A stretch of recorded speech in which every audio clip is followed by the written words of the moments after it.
नमो बुद्धाय। भगवान बुद्ध की लोकप्रियता तथा उनके धर्म की स्वीकारता को देखकर उनके विरोधियों के मन में ईर्ष्या होना स्वाभाविक है। उनके विरोधी तरह तरह के दोषारोपण लगाया करते थे। विरोधियों द्वारा लगाए गए दोषारोपण कुछ इस प्रकार हैं। उन पर जादू टोना का दोषारोपण किया गया। एक बार भगवान बुद्ध वैशाली के महावन में कूटागार शाला में ठहरे हुए थे।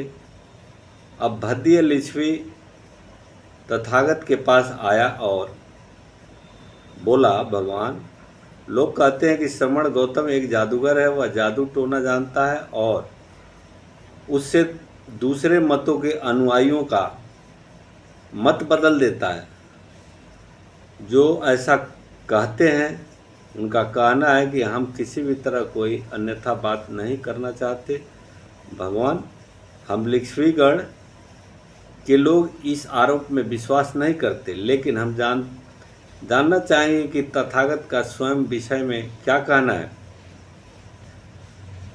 भगवान बुद्ध बोले, भद्दीय सुनो, किसी बात को इसलिए मत मानो कि लोग कहते हैं, किसी बात को इसलिए मत मानो कि यह परंपरा से चली आ रही है, किसी बात को इसलिए मत मानो कि यह सुनी सुनाई है, किसी बात को इसलिए मत मानो कि यह धर्म ग्रंथों में लिखी हुई है, किसी बात को केवल इसलिए मत मानो कि वह तर्क शास्त्र के अनुसार है, किसी बात को केवल इसलिए मत मानो कि वह न्याय शास्त्र के अनुसार है, किसी बात को केवल इसलिए मत मानो कि ऊपरी तौर पर वह मान्य प्रतीत होती है, किसी बात को केवल इसलिए मत मानो कि वह अनुकूल दृष्टि की है, किसी बात को इसलिए मत मानो कि वह ऊपरी तौर पर सच्ची प्रतीत होती है, तथा किसी बात को केवल इसलिए भी मत मानो कि वह किसी ऐसे आदरणीय व्यक्ति की कही हुई जिसके बारे में तुम सोचते हो कि उसकी बात माननी चाहिए। लेकिन भद्दीय, यदि तुम अपने ही अनुभव से यह जान लो कि अमुक कर्म पाप कर्म है या अमुक कर्म अकुशल कर्म है या अमुक कर्म विज्ञ पुरुषों द्वारा निंद है और अमुक कर्म हानिकार है, तो भद्दी ऐसे कर्म का तुम त्याग कर दो। अब जहाँ तक तुम्हारे प्रश्न का संबंध है, मैं तुमसे ही पूछता हूँ कि जो लोग मुझ पर जादूगर होने का आरोप लगाते हैं, क्या वे महत्वाकांक्षी लोग नहीं हैं? भद्दीय बोला, भगवान, वे हैं। तो भद्दीय, क्या ऐसा आदमी जो महत्वाकांक्षी हो और लोभ के वशीभूत हो, अपनी महत्वाकांक्षा पूरी करने के लिए दूसरे से झूठ नहीं बोलता, वह अकुशल कर्म नहीं करता? भगवान, करता है। तो भद्दीय, जब ऐसा आदमी द्वेष और बदला लेने की भावना से वशीभूत हो जाता है, तो क्या वह उन लोगों के विरुद्ध जिन्हें वह समझता है कि वह उसकी महत्वाकांक्षा के पथ के बाधक हैं, झूठे आरोप लगाने के लिए दूसरों को प्रेरित नहीं करता? भद्दीय बोला, भगवान, करता है। तो भद्दीय, मैं तो इतना ही कहता हूँ। मैं कहता हूँ कि आओ, लोभ युक्त विचारों के वशीभूत मत हो। यदि तुम उन पर काबू रखोगे तो मन वचन कर्म से कोई काम ऐसा न करोगे जिसके मूल में लाभ हो। द्वेष और मोह के वशीभूत मत हो। इसलिए भद्दीय, जो श्रमण ब्राह्मण मुझ पर यह आरोप लगाते हैं कि श्रमण गौतम एक जादूगर है, वह जादू टोना जानता है और उससे दूसरे मतों के अनुयायियों का मत बदल देता है, वे झूठे हैं, मिर्षावादी हैं। भगवान, आप यह जादू बड़े भाग्य की बात है। आपका यह जादू बड़े सौभाग्य की बात है। भगवान, क्या अच्छा हो कि मेरे सभी सगे संबंधियों पर आपका जादू चल जाए। निश्चय से यह उनके हित और सुख के लिए होगा। भगवान, यदि सभी क्षत्रिय ब्राह्मण वैश्य और शूद्र इसी जादू के वशीभूत हो जाए तो निश्चय से यह इनके हित और सुख के लिए होगा। इसमें कोई संदेह नहीं है भद्दीय, यह बात निश्चित है भद्दीय कि यदि इस जादू के वशीभूत होकर सभी अकुशल कर्मों का त्याग कर दे तो यह संसार के हित और सुख के लिए होगा। इसी प्रकार दोषारोपण के क्रम में समाज पर व्यर्थ का भार होने का भी दोषारोपण लगाया गया। भगवान बुद्ध पर यह भी आरोप लगाया गया कि वह समाज पर भार स्वरूप है और काम करके अपनी जीविका नहीं कमाते। आरोप और उसका उत्तर इस प्रकार है। एक बार भगवान बुद्ध मगध जनपद के दक्षिण गिरि प्रदेश में एक नाला नाम के ब्राह्मण ग्राम में रहते थे। उसी समय कृषि भारद्वाज ब्राह्मण के 500 हल खेती बोने के लिए जोते जा रहे थे। पूर्वाह्न समय तथागत चीवर पहन तथा पात्र हाथ में ले वहां पहुंचे जहां ब्राह्मण अपना काम कराने में लगा था और जहां थोड़ी ही देर पहले भोजन लाया गया था। वहां तथागत एक ओर खड़े हो गए। भिक्षा के निमित्त तथागत वहां खड़े देखकर ब्राह्मण बोला, श्रवण, मैं हल जोतता हूँ, बीज बोता हूँ और तब खाता हूँ। तुम्हें भी हल जोतना चाहिए, बीज बोना चाहिए, तब खाना चाहिए। तब भगवान बुद्ध बोले, ब्राह्मण, मैं भी जोत बोकर ही खाता हूँ। मैं न कहीं श्रवण गौतम का जुआ देखता हूँ, न हल देखता हूँ, न हल की फाल देखता हूँ, न बैल को हाँकने की पैनी देखता हूँ और न बैलों की जोड़े देखता हूँ। तब भी आपका कहना है कि आप जोत बोकर खाते हैं। आप कृषक होने का दावा करते हैं, किंतु आपके पास कृषि का एक भी संसाधन नहीं देखते। हमें अपने कृषि के संबंध में समझाएं कि आप कैसे कृषि करते हैं, हम उसके बारे में सुनना चाहते हैं।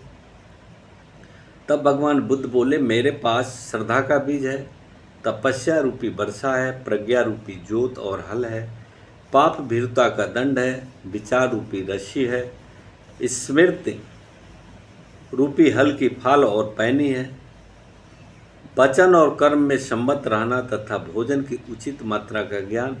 मैं अपनी खेती को बेकार घास से मुक्त रखता हूँ और आनंद की फसल काट लेने तक प्रयत्नशील रहने वाला हूँ। अप्रमाद मेरा बल है और जो बाधाएं देखकर भी पीछे मुंह नहीं मुड़ता, वह सीधा शांति धाम तक ले जाता है, उस शांति स्रोत तक जहाँ दुख का लवलेश नहीं है।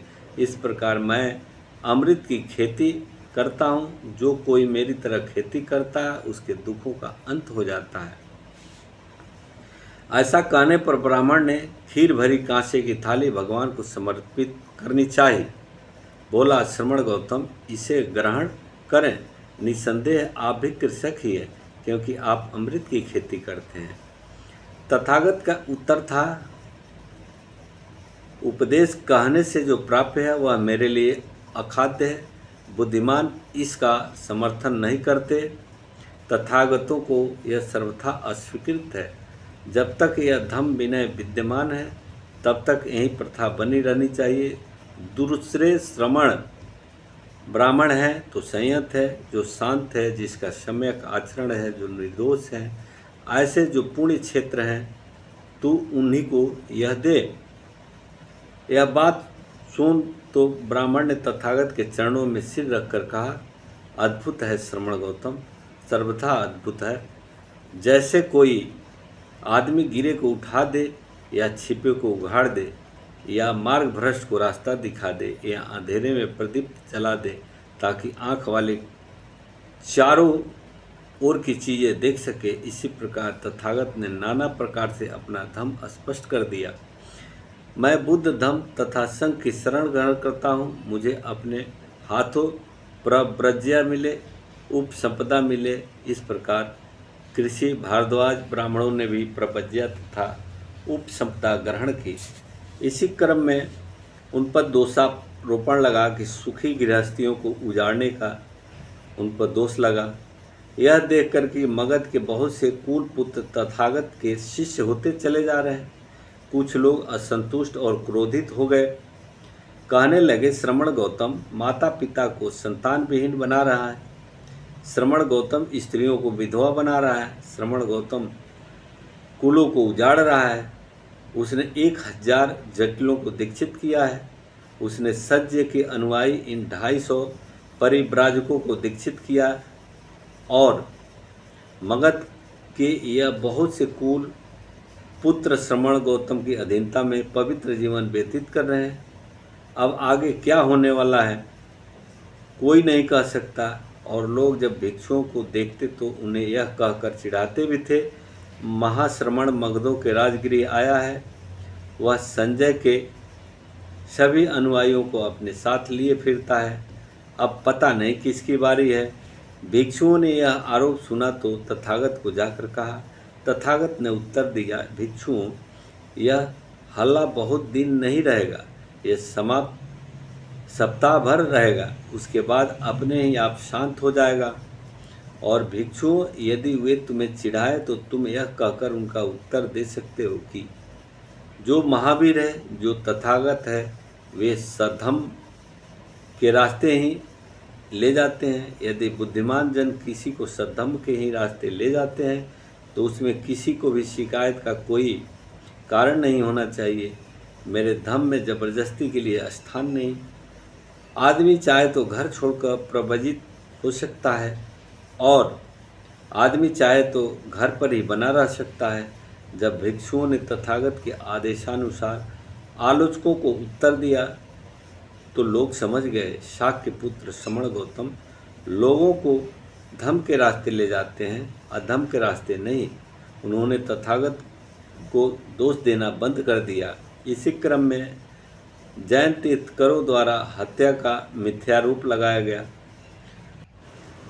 अन्य संप्रदायों के साधुओं को ऐसा लगने लगा था कि श्रमण गौतम के कारण लोग उनका आदर सत्कार कम करने लगे हैं। इतना ही नहीं, यह भी नहीं जानते कि वे हैं भी या नहीं। हम देखें कि किसी षड्यंत्र की मदद से हम जनता में उनका प्रभाव घटा सकते हैं या नहीं। शायद सुंदरी की सहायता से हम ऐसा कर सकते हैं। सुंदरी वहाँ की एक वेश्या थी। तीर्थंकर सोचने लगे। वे सुंदरी के पास गए और बोले, बहन, तुम बहुत ही सुंदर और मनोरम हो।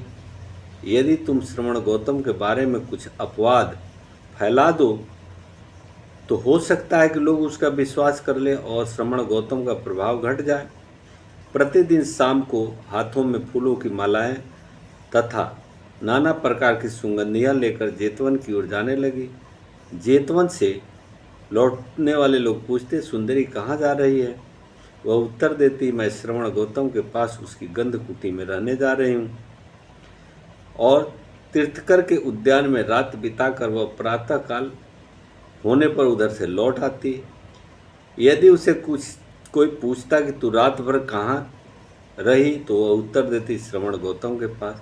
कुछ दिनों के बाद तीर्थंकरों ने हत्यारों को कुछ ले देकर सुंदरी की हत्या करवा दी और उसकी लाश को जेतवन के पास कूड़े के ढेर पर फेंकवा दिया। तब उन तीर्थंकरों ने सरकारी कर्मचारियों तक यह सूचना भिजवाई कि सुंदरी रोज जेतवन आया जाया करती थी और अब वह दिखाई नहीं देती।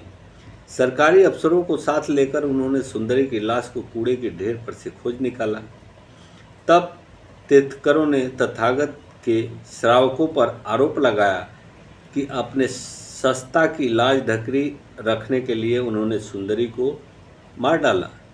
लेकिन हत्यारे आपस में इस रुपये के बंटवारे के बारे में जो उन्हें सुंदरी की हत्या के लिए मिले थे, एक शराब की दुकान पर आपस में लड़ बैठे। अफसरों ने तुरंत उन्हें पकड़ लिया। उन्होंने अपना अपराध स्वीकार किया और सारी कहानी उन्होंने बता दी। तीर्थंकरों को भी फंसाया जिनकी प्रेरणा से उन्होंने अपराध किया था। इस प्रकार तीर्थंकरों का रहा प्रभाव भी जाता रहा। जैन तीर्थंकरों द्वारा अनैतिकता का भी मिथ्यारोप लगाया गया। सूर्योदय के साथ ही जैसे जुगनू अस्त हो जाते हैं, वही दशा तीर्थंकरों की हुई। लोगों ने उनको भेंट पूजा भी देनी बंद कर दी और उनका आदर सत्कार करना भी बंद कर दिया। वह चौरास्तों पर खड़े होकर चिल्लाने लगे, यदि श्रमण गौतम पूर्ण ज्ञानी है तो हम भी हैं। यदि श्रमण गौतम को दान देने पुण्य लाभ होता है तो हमें भी दान देने से पुण्य लाभ होगा, इसलिए हमारी भेंट पूजा करो। लोगों ने इसकी ओर ध्यान नहीं दिया। तब उन्होंने छिपकर एक षड्यंत्र रचने की सोची जिससे लोगों की नज़र में संघ को गिराया जा सके। उस समय श्रावस्ती में चिंचा नाम की एक ब्राह्मणी परिव्राजिका रहती थी। उसका रूप रंग अत्यंत आकर्षक था और उसकी भाव भंगिमा मन को लुभाने वाली थी। षड्यंत्रकारियों में एक दुष्ट ने परामर्श दिया कि चिंचा की सहायता से बुद्ध के बारे में अपवाद फैलाना और उसका लाभ यश घटाना आसान होगा। शेष लोग सहमत हो गए। एक दिन चिंचा तैथिकों के उद्यान में आई और अभिवादन कर पास में बैठ गई, लेकिन किसी ने उससे बातचीत नहीं की। इस पर चकित होकर वह बोली, मैंने आपका कुछ अपराध किया है? मैंने आपको 3 बार अभिवादन किया है और आप मुझसे एक शब्द भी नहीं बोलते। तैथिक बोले, बहन, क्या तू इतना भी नहीं जानती कि श्रमण गौतम की जनप्रियता हमारे लाभ सत्कार में बड़ी बाधक हो रही है? मैं नहीं जानती। क्या मैं इस विषय में कुछ कर सकती हूँ? बहन, यदि तू हमारे कुछ भला करना चाहती है तो अपने प्रयास से श्रमण गौतम के बारे में अफवाह फैला दे, जिससे वह जनप्रिय न रहे। बहुत अच्छा, इस विषय में आप मुझ पर निर्भर रहे। कहकर वहाँ से चल दी। स्त्री चरित्र दिखाने में चिंचा पारंगत थी। जब लोग जेतवन से बुद्ध के प्रवचन सुनकर लौटने वाले होते तो रक्तावरण चिंचा हाथ में फूलों की माला और सुगंधियां लिए जेतवन की ओर जाती दिखाई देती।